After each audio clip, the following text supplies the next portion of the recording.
عرض کرنا چاہ رہا تھا کہ اب ہم کیونکہ مثنوی میں پے در پے حکایتیں آتی رہی آگے ہو کے مثنوی پڑھنے کا عمل مجھے ہمیشہ یوں محسوس ہوتا ہے جیسے کوئی لوہے کا بنا ہوا آدمی مقناطیس کی زمین پر چلے تو وہ ہر شیر جو ہے نا وہ پکڑ لیتا ہے، لیکن اپنے ذوق پر چلنے کے بجائے ایک اور مصلحت کو پیش نظر رکھتے ہوئے کہ اس میں ہمیں کچھ آگے تک بھی جانا ہے اور یہ خاصی تفصیل مثنوی ہے۔ اب میں نے سوچا ہے کہ میں حکایت میں جب تک کوئی بڑا شعر، کوئی بہت بڑی بات ایک شعر میں نہیں آئے گی اس وقت تک میں روانی سے آگے چلتا رہوں گا اور اس کے مجموعی معنی کو بیچ بیچ میں تفصیل سے بتاتا رہوں گا۔ یہ طریقہ ٹھیک، اس طرح رفتار بڑھ جائے گی، مقدار بڑھ جائے گی۔ تو اب جس شعر پہ ہم نے ختم کیا تھا آپ یہ دیکھیے کہ صاحب معنی کا عام کلام کی خصوصی معنویت کیسے رکھتا ہے، مطلب ایک مرد عارف عام الفاظ عام مراد کو پہنچانے کے لیے بھی بولتا ہے تو ان عام لفظوں کی چھوٹ بھی خاص معانی تک کیسے پڑتی ہے، وہ جیسے ابھی دیکھے گا۔ وعلیکم پچھلی گفتگو کو ہم نے جس شعر پہ تمام کیا تھا کہ ان ندارت آخر از آغاز کو رو تمام ان حکایت باز کو، اس میں مطلب بات بالکل واضح ہے کہ وہ یہ سلسلہ توڑ کے اب اپنی اصلی بات کی طرف یعنی حکایت کی طرف لوٹنا چاہتے ہیں، لیکن آپ دیکھیے کہ اس مثنوی کا معنوی اسٹرکچر اتنا مضبوط ہے اور مولانا روم کا بنایا ہوا ڈسکورس اتنا مکمل ہے کہ اس کے نچلے اجزاء بھی اس کے اعلیٰ معانی کے کنٹینرز بننے کی صلاحیت رکھتی ہے۔ جیسے شیکسپیئر کے بارے میں کہا جاتا ہے نا کہ وہ بریڈلے نے لکھا ہے کہ شیکسپیئر دنیا کا سب سے بڑا شاعر اس لیے ہے کہ وہ وربز کو ناؤن میننگ دے دیتا ہے۔ تو یہ مولانا پر شاید شیکسپیئر سے زیادہ صادق آتا ہے کہ یہ زبان کی ادنا ترین سطح اظہار کو بھی معنی کی بلند ترین بلندیوں کو منعکس کرنے کا ذریعہ بنا دیتا ہے۔ تو جیسے اس میں سادہ سی بات ہے کہ یہ قصہ چھوڑا دوبارہ وہ چھیڑو جو ہم نے شروع کر رکھی تھی بات، لیکن اس میں ایک نقطہ ہے کہ ان ندارت آخر از آغاز کو، کہ انسانوں کی واقعاتی تاریخ جو ہے وہ ابتدا بھی رکھتی ہے اور انتہا بھی رکھتی ہے۔ تاریخ اس روانی کو کہتے ہیں جو سکون سے شروع ہو کر سکون پہ اینڈ کرے، یہی ہے نا تاریخ۔ تو انسان کی واقعاتی تاریخ کا اول بھی ہوتا ہے آخر بھی ہوتا ہے۔ اول نہ ہو تو تاریخ کے بننے کا عمل شروع نہیں ہوگا اور آخر نہ ہو تو تاریخ میں معنی نہیں پیدا ہوں گے، نتائج نہیں پیدا ہوں گے۔ ٹھیک ہے جی۔ اب یہ کہہ رہے ہیں کہ لیکن کیونکہ ہم انسان کی واقعاتی تاریخ نہیں بتا رہے، ہم انسان کی باطنی سوانح بتا رہے ہیں جس کا اول تو ہے کیونکہ انسان خود اول رکھتا ہے لیکن جس کا آخر نہیں ہے، یعنی یہ انسان کے حقائق ہیں جنہوں نے اس کو ابدی بنا دیا ہے صاحب آغاز ہوتے ہوئے تو کیونکہ پچھلی باتیں کر رہے تھے حقائق کے بارے میں، تو کہہ رہے ہیں کہ حقائق میں حرکت کا نظام ایسا ہے کہ اس کو کہیں سے شروع تو کر سکتے ہیں لیکن کہیں پر بھی اسے ختم نہیں کر سکتے. یہ انسان کی باطنی سوانح واضح. اب آپ نے دیکھا کہ انسان میں ہیپننگ کے تاریخ کیا ہے، note book of all happenings, یہی تاریخ ہے نا. تو ہیپننگ کے دو درجے ہیں، ایک ہیپننگ جو انسان سے باہر ہو رہی ہے وہ اول میں بھی محدود ہے اور آخر میں بھی محدود ہے، لیکن ایک ہیپننگ انسان کے اندر یعنی اس کے مائکرو کازم میں ہو رہی ہے. یہ ہیپننگ بگننگ تو رکھتی ہے، اینڈ نہیں رکھتی. واضح ہے یہ بات، اس کو سمجھنا چاہیے. یہ ہے جو مولانا چلتے پھرتے ایسے معارف بانٹتے چلے جاتے ہیں. اب ہم شروع کرتے ہیں. خلوت طلبیدن طبیب از بادشاہ باہ کنیزک جہت دریافت مرض کنیزک. وہ تو میں نے کھول تو دیا ہے نا اس میں فرہنگ. طبیب یہ چاہتا تھا کہ مریضہ کے اندرونی احوال معلوم کرنے کے لیے وہ اس سے تنہائی میں بات کرے، تو اس نے بادشاہ سے اسی تخلیے کی فرمائش کی. چون حکیم از این سخن آگاہ وز درون ہم داستان شاہ شد. جب وہ حکیم غیبی جو ہے وہ اس سارے معاملے سے واقف ہو گیا بادشاہ کی زبانی بھی، تو وہ باطنی طور پر قلبی طور پر شاہ کا ہم داستاں ہو گیا. اب قلبی طور پہ ہم داستانی یہ اتنا بامانی فریز ہے کہ مطلب آدمی بے بس محسوس کرتا ہے اس کو کنسیو کرنے میں بھی اور اس کو ایکسپریس کرنے میں. اندرونی طور پہ ہم داستانی جو میں اوپر گفتگو کر کے آیا ہوں وہ ہے کہ عشق اس کا واقعہ ہے.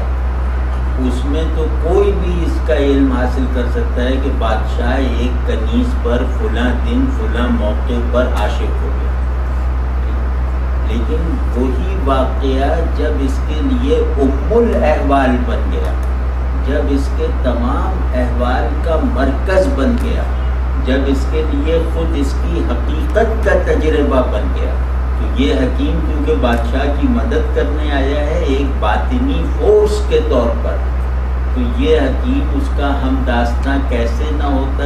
یعنی یہ حکیم جو باطنی امور میں اس سے آگے تھا، تو اس نے گویا اس کے باطن میں عشق کی جو تفصیلات اور حقائق تھیں وہ ایک دم اپنی گرفت میں لے. بس دروں ہم داستاں بہت خوبصورت لفظ ہے. یعنی ہم داستاں کا مطلب صرف ہمراز نہیں ہے، صرف ہم کلام نہیں ہے، صرف ہم ماجرا نہیں ہے کہ بھائی تم جس تجربے سے گزرو میں بھی اس تجربے سے گزروں، یا تم عشق کو جس طرح بیان کر رہے ہو اسی طرح میں بھی عشق کو بیان کر رہا ہوں، یا میرے عشق کی تاریخ بھی وہی ہے جو تمہارے عشق کا قصہ ہے. ہم داستانی کی ایک یہ سطح ہے. ہم داستاں یہ بھی نہیں. ہم داستاں کہتے ہیں مطلب ہم داستاں مولانا کہتے ہیں. مجھے نہیں معلوم کہ ہم داستاں کو اتنا ایکسپریس ورڈ بنا کر فارسی شاعری کی روایت میں استعمال کیا گیا.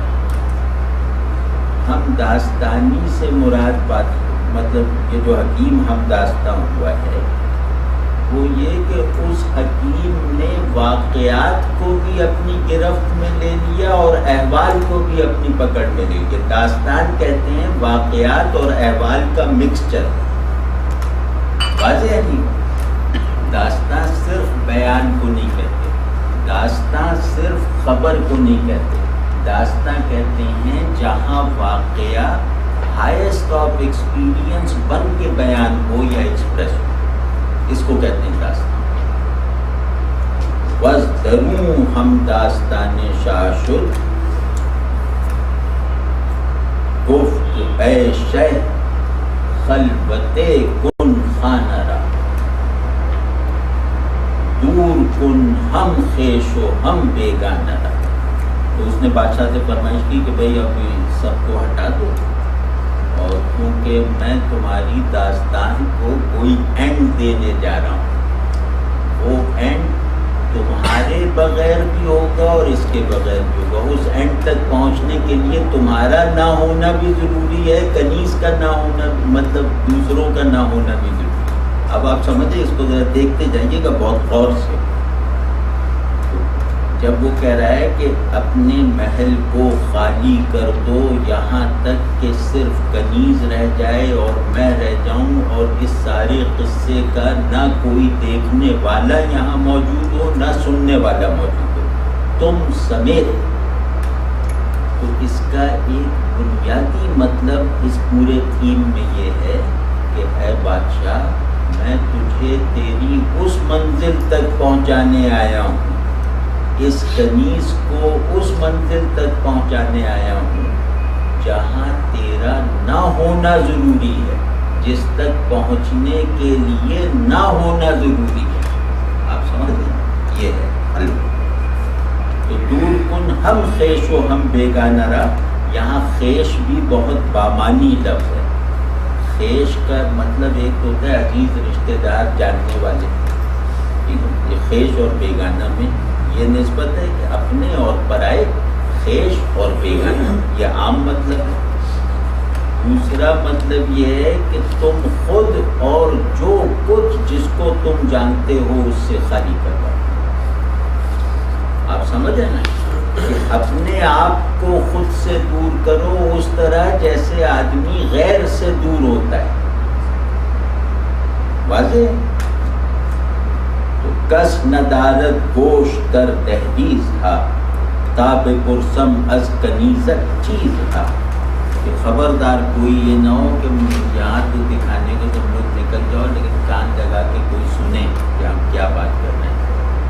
خلوت مکمل ہونی۔ خلوت مکمل کون سی ہے؟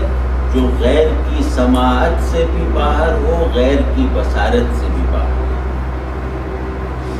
تو اب جس مرحلے پر میں کام کرنے جا رہا ہوں، اس مرحلے کا تعلق تو تجھ سے ہے، لیکن اس مرحلے کے لیے تو بھی غیر ہے۔ آپ سمجھیں اس میں اصول کیا بتایا گیا ہے، اور اس اصول کو اپلائی کر کے ہم دیکھ لیں تو ہم سمجھ لیں گے۔ اس کی ایک عملی افادیت ہے کہ آدمی کے ہر مرض کا علاج سیلف ایلینیشن ہے، سیلف ٹرانسینڈنس، سیلف نیگیشن۔ یہ کہہ رہے ہیں جب تک آپ جو ہیں اس سے بلند نہیں ہوں گے، آپ میں ترمیم، اصلاح، تصحیح کا کوئی عمل شروع بھی نہیں ہو سکتا۔ واضح ہے نا؟ یعنی کہیں پہنچنے کے لیے سب سے پہلے موجودہ خود کو چھوڑنا پڑتا ہے، اور وہ آدمی سب سے زیادہ گرا پڑا مسافر ہے جو موجودہ خود سے چمٹا رہے۔ یعنی موجودہ خود سے چمٹے رہنا گویا ایک لمبے سفر کا سامان کر لینے کے باوجود وہ جو پہلے قدم کے بعد دوسرا قدم نہ اٹھانے پر اصرار کرے۔ تو خیر، تو تاب پرسم از کنیزک چیز ہے، تاکہ میں اس کنیز سے کچھ ایسی باتیں کروں جن باتوں کے اظہار کے لیے سوال بھی تمہارے علم میں نہیں ہونا چاہیے اور اس کا جواب بھی تمہارے نوٹس سے باہر رہنا چاہیے، کیونکہ وہ سوال بھی تمہاری ضرورت سے زیادہ ہے اور وہ جواب بھی تمہاری اوقات سے بلند ہے۔ خانہ خالی کرد شاہو شد برو، تاب خانت بر کنیزک اوفسوں۔ تو بادشاہ نے حکم مانا، نکل گیا سب کو لے کر۔ کہا کہ یہ حکیم جو ہے یہ کنیز پہ کوئی ایسا عمل کر دے کہ جس سے کوئی معجزہ رونما ہو جائے۔ فسوں کہتے ہیں اس کوشش کو جس کا نتیجہ معجزاتی ہو۔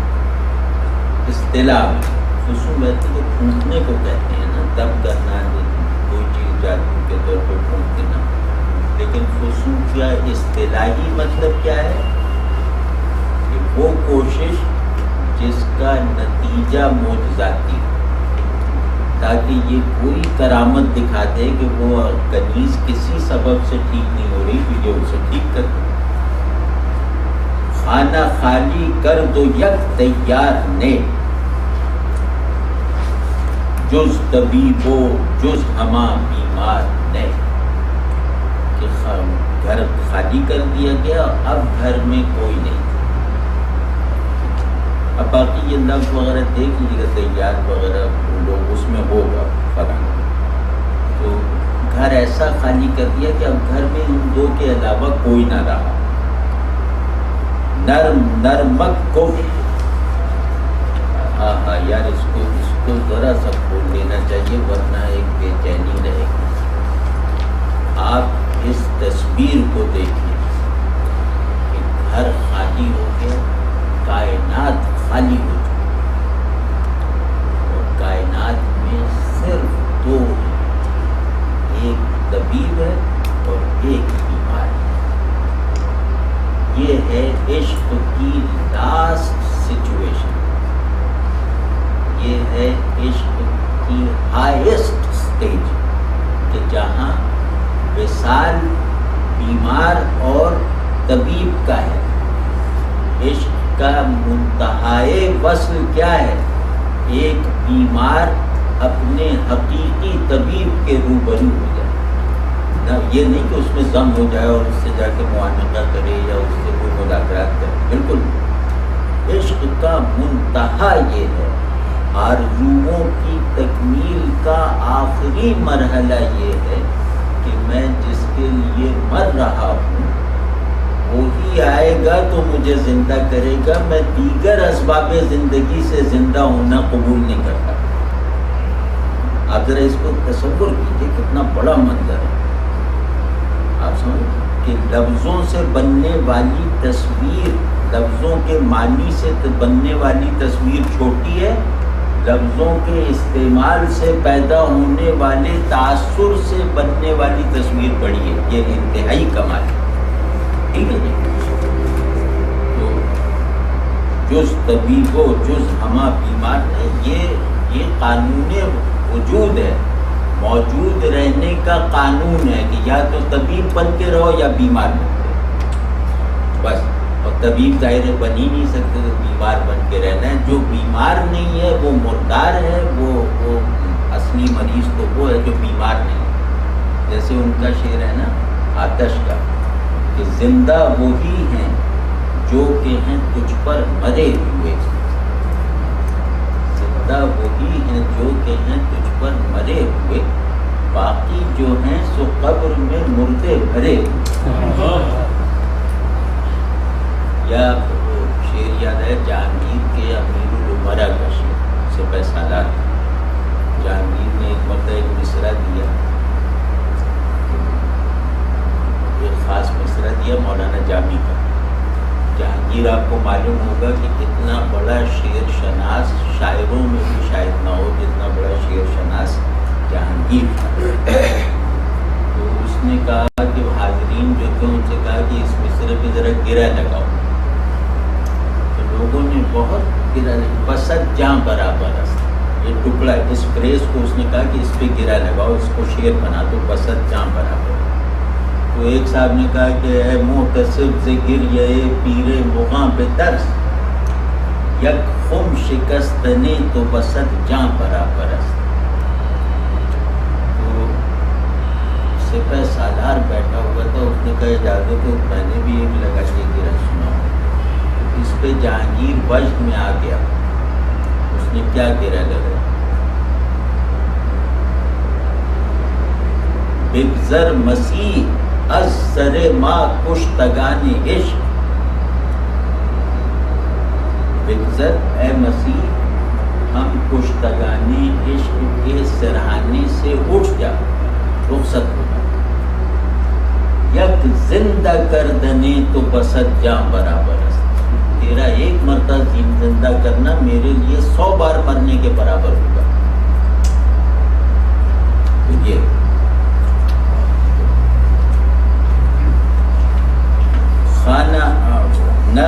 نرمک گفت شہر تو کجاست، کہ علاج اہل ہر شہر جداست۔ یہ تقریباً یہ ضرب المثل بن چکا ہے، بہت آہستگی، نرمی، ملائمت سے آپ دھیرے دھیرے کر کے ملائمت پر نرمک کلام کو نرمی سے شروع کر کے مزید نرمی پیدا کرتے چلے جانا، اس کو کہتے ہیں نرمک گفتن یا نرمک رفتن۔ تو بہت ملائمت بڑھاتے ہوئے اس نے حکیم نے کنیز سے پوچھا کہ تو کس شہر کی ہے، کیونکہ ہر شہر کے باسیوں کا طریقے علاج الگ ہے، یعنی طریقے علاج الگ ہے، کس سے مراد کیا ہے کہ ہر شہر کے باسیوں کی دوا الگ ہے۔ اب آپ سمجھے کتنی بڑی بات کہی سر، پتہ غلامی بات ایران میں یہ دیکھا گیا ہے کہ کئی شہروں کے باسیوں کا جو بلڈ پریشر ہے وہ دوسرے شہر والوں سے بالکل ڈفرینٹ، پورے شہر والوں۔ ابھی آپ کو پکڑتا ہوں وہ چکن ہی ہے، میں آپ کے ساتھ کیا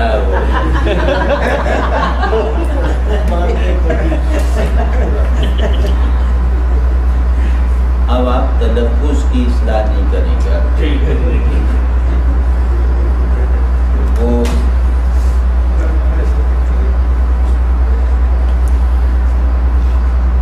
ایک تو علاج اہل ہر شہر جداست کے انہوں نے باب یہی سنا دیا، تو اور صحیح بات ہے،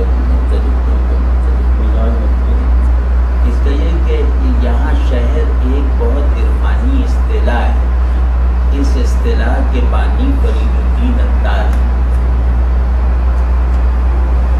تو وہ منطق الطیر جو ہے اس میں شہر اصطلاح کے طور پہ استعمال ہوا ہے، جس کو مولانا نے خود عطار کی مدح میں استعمال کیا تھا کہ ہفت شہر عشق را عطار گشت، ماں ہنوز اندر خمے یک کو جہل، کہ عطار تھا جو عشق کے ساتوں اتنی میں سیر کر گیا، ہم تو ابھی ایک گلی کے ایک نکڑ پہ پھیرے لگائے جا رہے ہیں۔ یہ مولانا کا نہیں کا شعر ہے مولانا۔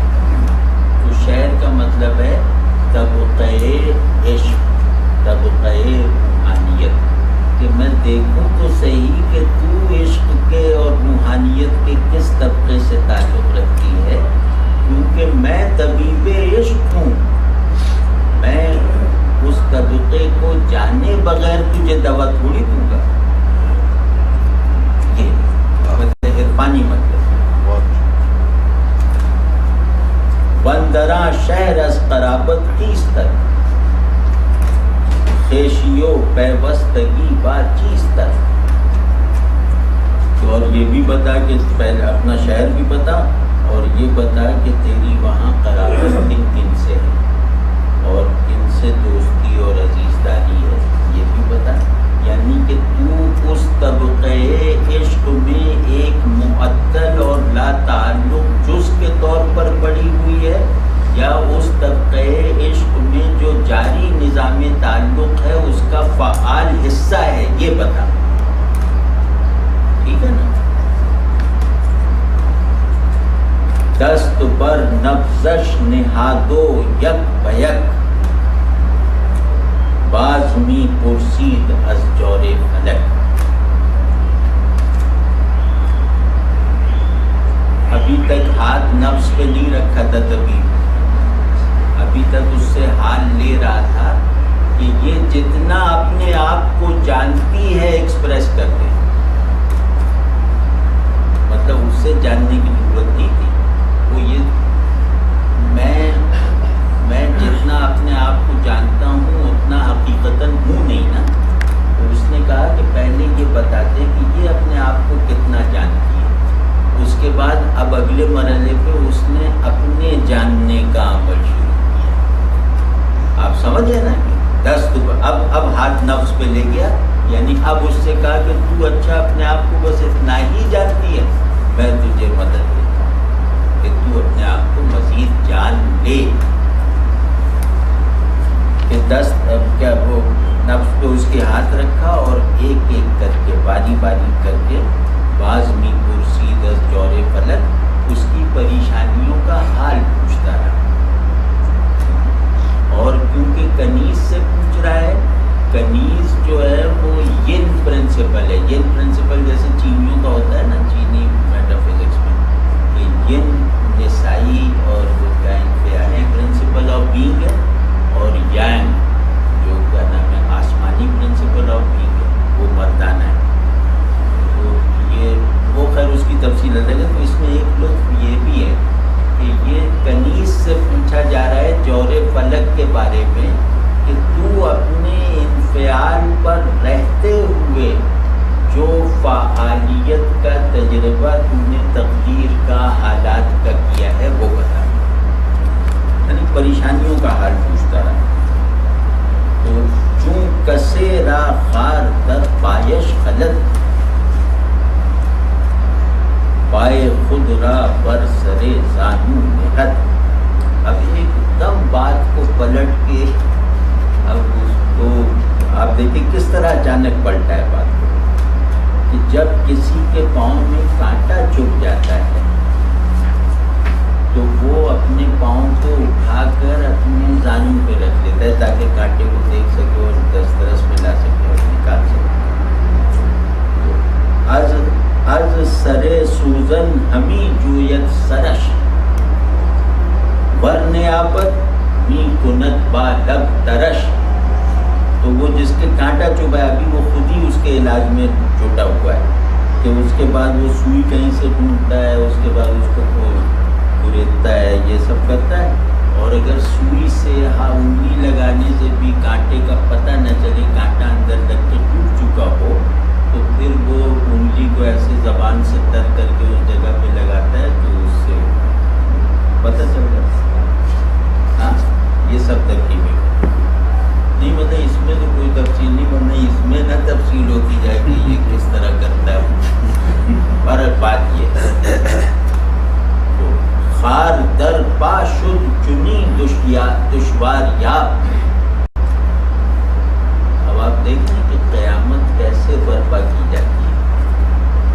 کانٹا چبھنے کا قصہ اور اس کو وہ پورا صحیح بتا دیا. اور ایسا ہوا اگر کسی کانٹا چبھا ہو تو وہ جانتا ہے کہ یہ بالکل استرادن آدمی یہ کرتا ہے جو اس شعر میں بتایا. اب ایک دم جمپ لگا.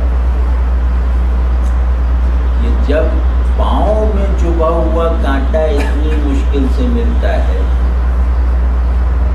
تو جو کانٹا دل میں پھنس گیا ہو وہ کتنی مشکل سے ملے گا. تم خود سوچ لو، تم خود بتاؤ.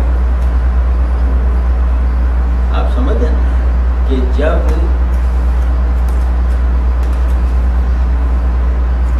دنیاوی مقصود میں پڑ جانے والی رکاوٹ اتنی بے چین اور اتنا بےتاب کر دیتی ہے، تو جو میرے روحانی مقصود کے راستے میں آنے والی مزاحمت ہے وہ مجھے کتنا بےتاب اور بے قرار رکھتی ہوگی. تم بتا سکتے ہو یہ بات؟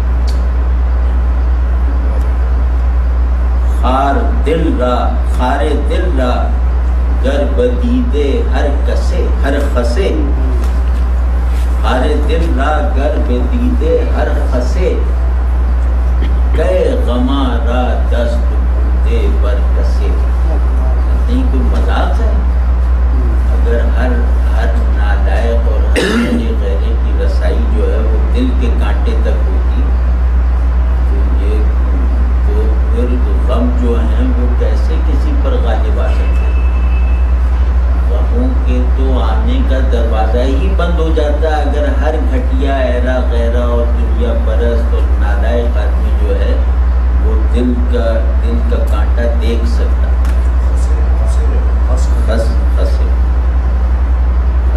خس کا مطلب معمولی ہے، دل کا تو ہے ہی.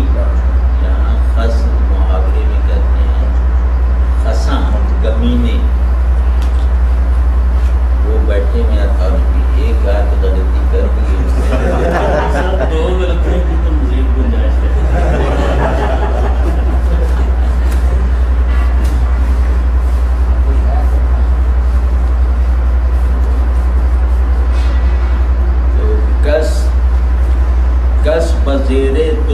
خر خارے نہد خر نہ دانت دفعہ برمی جہد، کہ اگر کوئی شخص گدھے کی دم کے نیچے کانٹا رکھ دے چبو دے تو خر اس کو نکالنا تو جانتا ہی نہیں، تو آدمی تو نکالنا جانتا ہو، پہلے بتا دیا نا شیر پہلے، تو یہ تو بیچارہ اپنا پاؤں زانوں پہ بھی نہیں رکھ سکتا اور وہ ساری کارروائی نہیں کر سکتا جو آدمی کر لیتا ہے، تو یہ اس کو نکالنا نہیں جانتا کہ ایسے ہی لوٹنے پوٹنے لگتا ہے، ایسی ہی دولتیاں پھینکنے لگتا ہے، ٹھیک ہے۔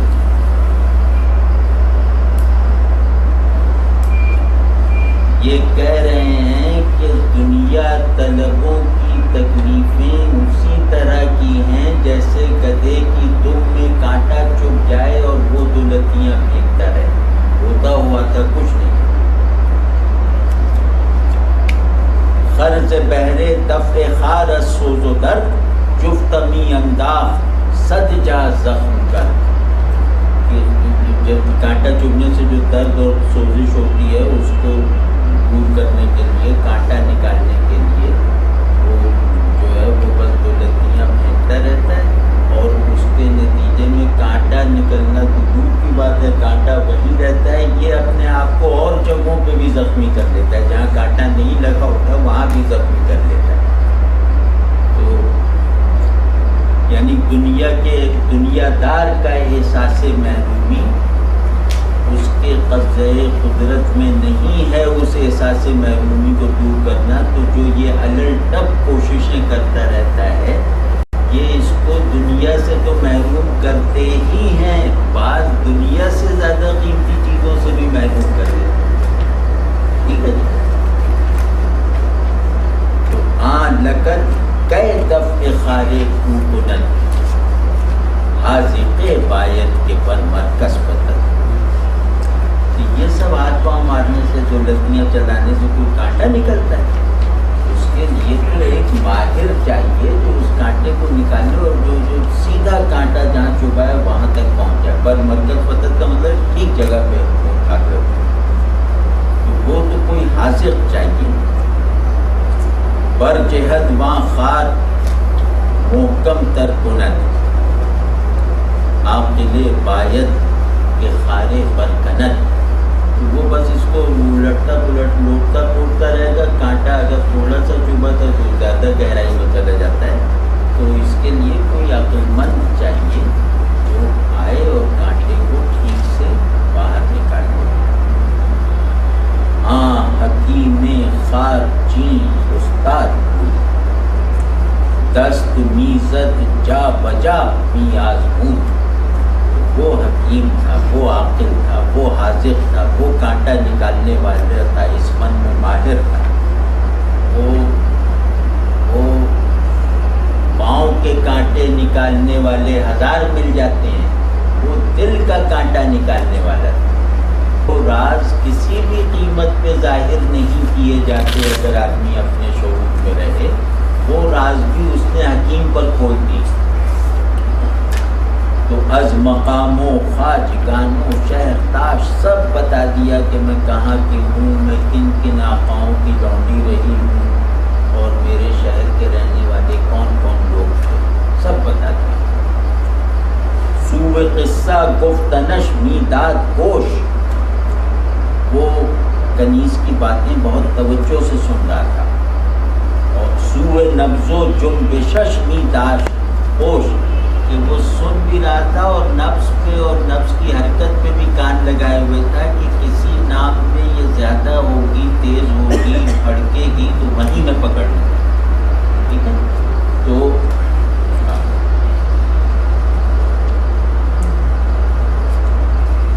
ہوش اور ہوش یہاں نقل و عقل کے معنی میں، سب و فہم کے معنی میں، آپ سمجھیں نا، عقل کے بغیر نقل کچھ نہیں ہے، اور نقل کے بغیر عقل کچھ نہیں ہے، اور وہ ہوش اس کا جو تھا وہ سننے پر تھا، سننے پر موقع۔ خیر یہ مطلب اس کے ضمنی فائدے، تو تاکہ نبض نام از نامے کے گردد جہاں او بود مقصود جانش در جہاں، تو جب بھی اس کی نفس کسی کے نام پہ پھڑکے گی غیر معمولی طور پہ، تو یقیناً وہی اس کا محبوب، اس کا مقصود، اس کا مطلوب ہوگا۔ اس میں ایک ہاں وہ ہے شعری سند ہے کہ جہاں اور جہاں یہ ایک جیسے حروف سے بننے والے ایک جیسے الفاظ ہیں لیکن مختلف المعانی ہیں، لہذا ان کو قافیہ بنانا حسن ہے، ورنہ ایک ہی معنی والے لفظ کو قافیہ بنانا مطلب میں یہ ناجائز کہلاتا ہے۔ اس کو کیا کہتے ہیں؟ ایتائے جلی۔ تو یہ حسن ہے۔ دوستان شہر خضرا بر شمر، بعد ازاں شہر دیگر را نام پر۔ تو پہلے کنیز نے یہ بتا دیا کہ اس کے اپنے وطن میں اس کے کون کون سے دوست تھے، اس کے بعد جن جن شہروں پہ گئی تھی ان شہروں کا تذکرہ شروع کر دیا۔ گفت چن بیرون شدی از شہر خیش، تو اب یہ سوال کر کر کے اسے یکسو رکھ رہا تھا جواب کی طرف کہ وہ بکھری ہوئی گفتگو نہ کرے۔ گفت چن بیرون شدی از شہر خیش، کہنے لگا کہ جب وہ اپنے شہر سے نکلی، در قدامی شہر بودستی تو بیش، کہ اپنے شہر سے نکلنے کے بعد تیرا زیادہ قیام کس شہر میں رہا؟ نام شہر گفت و زاں ہم در گذشت، کہ کنیز نے ایک شہر کا نام بتا دیا اور اپنی بات آگے بڑھائی۔ رنگ رویو نبض او دیگر نہ گشت، لیکن وہ شہر کے نام پہ نام لیے جا رہی تھی، وہاں اپنے جاننے والوں کے نام بھی لیے جا رہی تھی، لیکن کسی بھی نام کسی بھی چیز پر اس کے چہرے کا رنگ نہیں بدلا، اس کی نفس کی چال نہیں بدلی، جو حکیم دیکھ رہا تھا۔ خواجگانو شہر خارا یک بیک، بعض گفت از جایو از نانو نمک، کہ اپنے آقاؤں کا اپنے شہروں کا ایک ایک کر کے اس نے سب بتا دیا اور یہ تک بتا دیا کہ میری معاش کیا تھی، میرا کھانا پینا کیا تھا، ساری تفصیلات بتا دی۔ شہر شہرو خانہ خانہ قصہ گر، اب یہ خوبصورت شعر آیا۔ شہر شہرو خانہ خانہ قصہ گر، نئے رگش جنبی تو نئے رخ رخ گشت سر۔ یہ بڑا چست شعر ہے، مطلب اس کی حسن کو جمالیاتی انداز میں محسوس کیجیے کہ وہ شہر شہر اور گھر گھر کا ذکر ہو گیا، لیکن نہ اس کی رگ پھڑکی اور نہ اس کا چہرہ پیلا پڑا۔ آپ نے اس میں تضاد دیکھا، پیلا پڑنا تھکنے کی علامت ہے، رگ جنبیدن جوش میں آنے کی علامت ہے۔ عشق نام ہے جوش اور یاس کی یکجائی کا۔ خواہش وصل سے رگ جوش میں آئے گی، احساس فراق سے چہرہ زرد ہوگا۔ نبض او بر حال خود بدھ بے گزن، اس کی نبض ایک ہی حال پہ رہی، اس میں کوئی تبدیلی نہیں ہے۔ تاب پرسید از سمرقند جوقن، یہاں تک کہ حکیم نے سمرقند کے بارے میں اس سے پوچھ لیا۔ سمرقند جس کے نام ہی میں قند نہیں ہے بلکہ وہ خود قند جیسا ہے۔ آہ سردے پر کشیدو ماہ، سمرقند کا قصہ آتے ہی اس نے ایک انتہائی ٹھنڈی سانس بھری۔ آب از چشمش رواں شد ہم چجو، اس کی آنکھوں سے آنسو ندی کی طرح بہنے لگے۔ گفت مطلب یہ رفتار ٹھیک چل رہی ہے نا، اور اس میں کوئی مزید نفس بھی ٹھیک چل رہا ہے۔ گفت بازرگانم انجا آورید، خواجہ زرگر دراں شہرم خرید۔ اس نے بتایا کہ ایک تاجر، ایک سوداگر مجھے لے گیا تھا، جو کنیزوں کی تجارت کرنے والے ہوتے تھے، وہ مجھے وہاں لایا تھا۔ وہاں ایک سنات نے مجھے خرید لیا سمرقند۔ در برے خود داشت شش ماہو فروغ، کہ 6 مہینے اس نے مجھے اپنے پہلو میں رکھا۔ مطلب یہ ایک لفظ سے آپ سمجھ گئے کہ کس حیثیت سے رکھا، کیسے۔ در برے خود داشت ششما وہ فروغ، تو پھر اس نے بیچ دیا۔ چن بے گفت زادش غم پر فروغ، جب بتا رہی تھی کہ 6 ماہ رہی میں تو رگ بھڑکنے لگی، اور جب یہ بتایا کہ 6 ماہ بعد بھیج دیا تو چہرہ زرد ہو گیا. ٹھیک ہے. تو نبض جست و روح سرخش زرد شد، کز سمرقندی یہ زرگر فرد شد. یہ نبض پڑتی اور اس کا سرخ چہرہ زرد ہو گیا کیونکہ وہ سمرقندی زرگر سے جدا ہو گئی. فرد شدن جدا ہونے کا سب سے بامانی محاورہ ہے. فرد شدن کا مطلب یہ ہے کہ اس کو اپنی ہی بنیاد پہ موجود رہنا پڑا. فرد کسے کہتے ہیں؟ فرد کہتے ہیں جو سب سے الگ ہو، جس کے لیے ہر چیز دوسری ہو، یکتا ہو، اور جو اپنی ہی بنیاد پر موجود ہو. تو کہتی کہ اس سے بڑھ کے کسی آفت اور مصیبت کا تصور کیا جا سکتا ہے کہ آدمی اپنے ہی بنیاد پہ موجود ہو جائے. مطلب عشق کی سب سے بڑی نفی یہی ہے نا. تو وہ کہہ رہے ہیں کہ اس میں سب سے بڑی بات یہ ہوئی کہ یہ صرف جدائی اس کے احساس میں پیدا ہونے والی واقعاتی جدائی نہیں تھی، بلکہ اس جدائی نے اس کی حقیقت کی فنکشنالٹی میں خلل ڈالی. یہ حقیقتاً فرد نہیں تھی، فرد ہو گئی. مطلب لفظ سے فائدہ اٹھا کے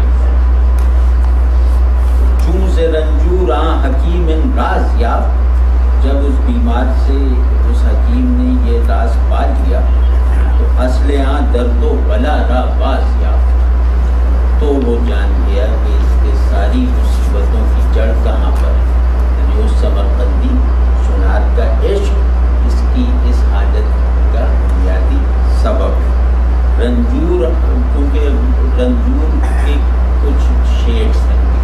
رنجور لغوی معنی میں تو بیمار ہے، مریض، یعنی اس کا پہلا مطلب ہے بیمار. لیکن رنجور بیمار سے زیادہ ہے. یعنی بیمار کا ایک ہی مطلب ہے، رنجور کے کچھ اور مطالب. رنجور وہ بھی ہے جو غم زدہ ہو، رنجور وہ بھی ہے جو کسی بھی طرح کا غم رکھتا ہو، وہ رنجور ہے. رنجور وہ بھی ہے جو سختی میں ہو، وہ بھی رنجور ہے. رنجور وہ بھی ہے جسے کوئی زخم لگا ہو، وہ بھی رنجور. تو مطلب یہ سمجھ. اس میں سارے کارروائی مولانا نے کنیز کو رنجور کہہ کے کہہ دی. تو گفت کو ارے یار یہ تو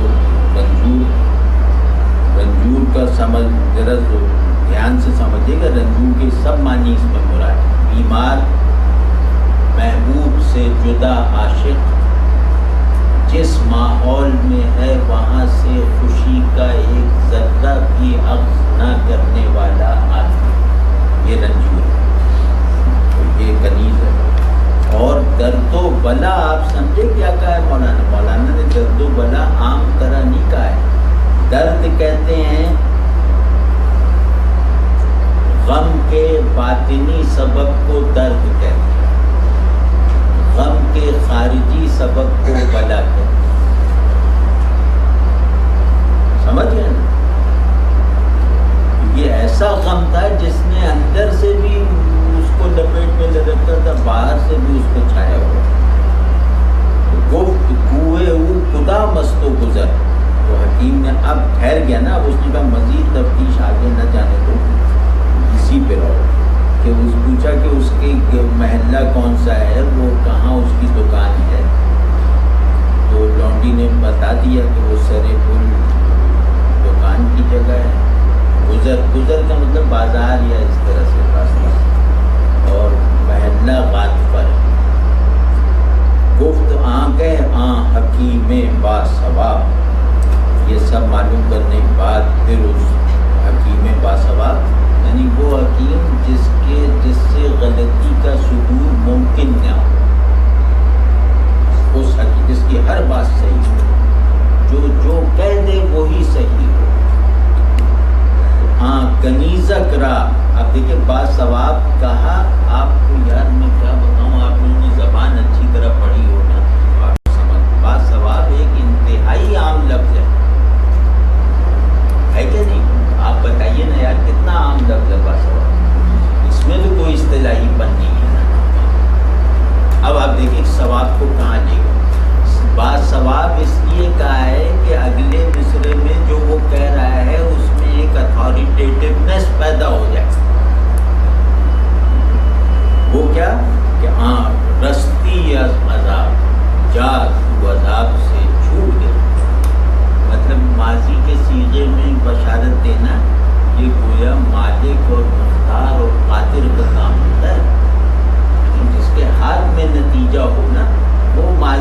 صیغے میں مستقبل کی بشارت دیتا ہے. اردو میں بھی جاؤ تم چھوٹ گئے. اس میں بھی استثناء نہیں تھی. ہاں وہ جو پچھلے حکیموں نے استثناء نہیں کی رکھا. ہاں ہاں یہاں پہ استثناء کا چون کے دانستم کے رنجت چیز زود در علاجت سے رہا خواہم نمود. کیونکہ میں نے اب جلدی جان لیا کہ تیرا مرض ہے کیا اصل میں، تو اب میں تیرے علاج میں معجزے دکھاؤں گا. ٹھیک ہے. شاد باشو اے منو فارغ کے من، آنکھ کنم با تو کے باراں با چمن. یہ بہت بڑا شعر ہے. یہاں ہم ختم کرتے ہیں. اگلی نشست اس شعر سے شروع کریں گے. اس شعر پہ 5-10 منٹ لگ جائیں گے. اب وہ تھیم بھی بدل جائے. یہاں وہ تھیم پورا ہو گیا. خلوت چاہیے تھی، کس لیے چاہیے تھی، پورا بیان.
متکبروں کی طرح دراز ہے. وہ 1000 گز تکبر لے کر کل خیاط عاشقاں کے پاس جائے گا کہ اس 1000 گز تکبر